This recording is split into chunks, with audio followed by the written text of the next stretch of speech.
Good day, ladies and gentlemen. We are about to embark on a journey that tells us about the most famous ship in the world called the Titanic. Be safe, stay dry, and please enjoy my school book report on YouTube. The book I would like to present was written by Joe Fullman. I found it interesting because it is packed with photographs, facts, and stories of people who shaped the history of the largest and most luxurious ship in the beginning of the 20th century. It became the most known ship that crashed into the iceberg April 15th, 1912. It sank to the bottom of the Atlantic Ocean during its first voyage from England to New York. It took lives of more than 1,500 people. It was lost for 70 plus years and was found at the bottom of the Atlantic Ocean. In the next chapters, I found some interesting details about building and loading the Titanic. White Star Line ordered an Irish shipbuilding company, Harland and Wolff, to build the ship. The entire project took over 3 years to complete. It was designed by Thomas Andrew, the naval architect. It was a monstrous machine with some of the biggest engines and propellers installed to work the ship. Around 15,000 workers were employed to construct the Titanic, and some even died during its construction. It was also the most expensive project. It cost around $260 million in today's money. It had 10 decks, and it could carry 3,500 passengers and crews. People believed it was unsinkable because it had safety systems designed to keep it afloat. The Titanic could carry a huge amount of goods, groceries, and cargo. Imagine 36 tons of potatoes, 34 tons of meat, and 40,000 fresh eggs. Wow, it sounds kind of heavy. To add to this ship, also carried rubber, cotton, fur, mail, and lots of passengers, luggage, cars, pieces of artwork that belonged to the first class.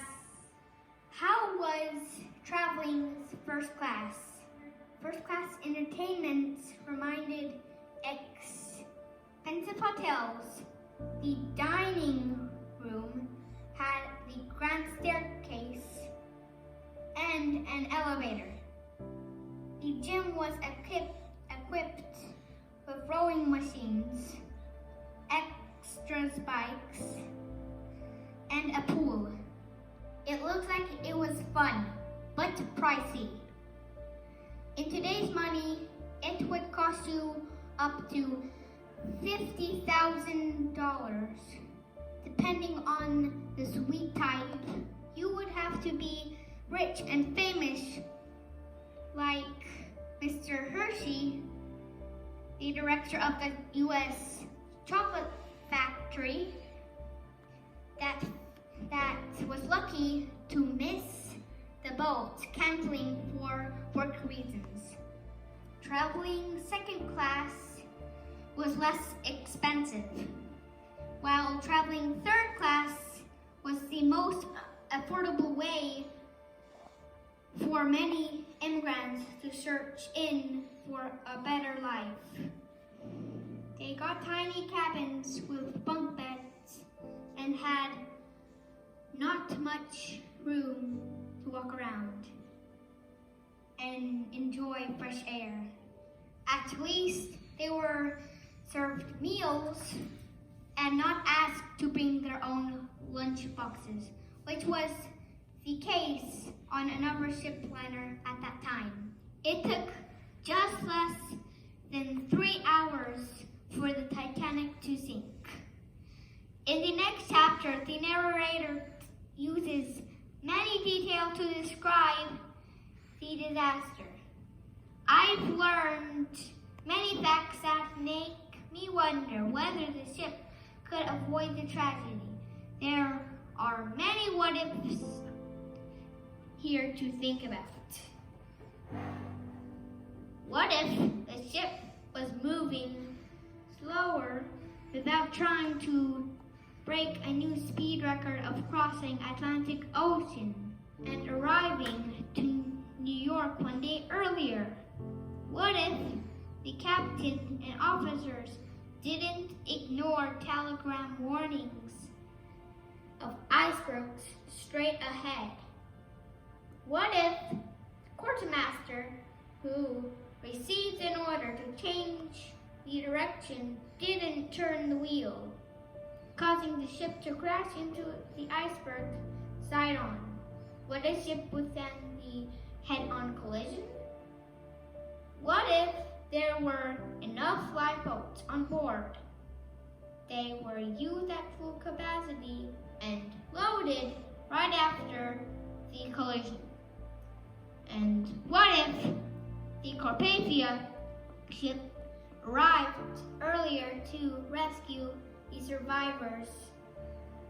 Would more souls be saved?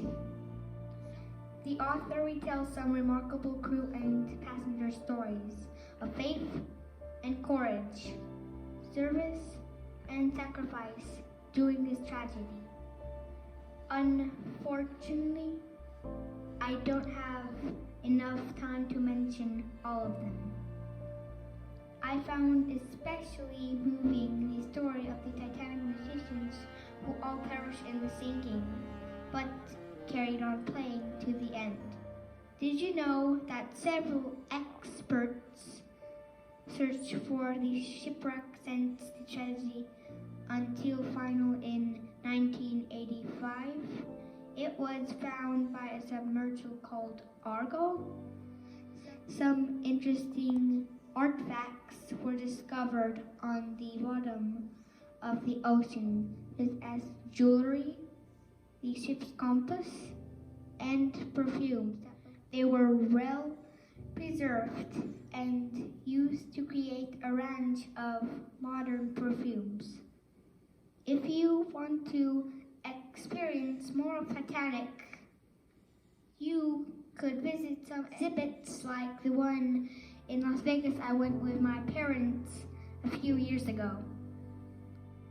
To read a book, watch a movie, enjoy some artwork, or improve my crossword in a comfort of your own house.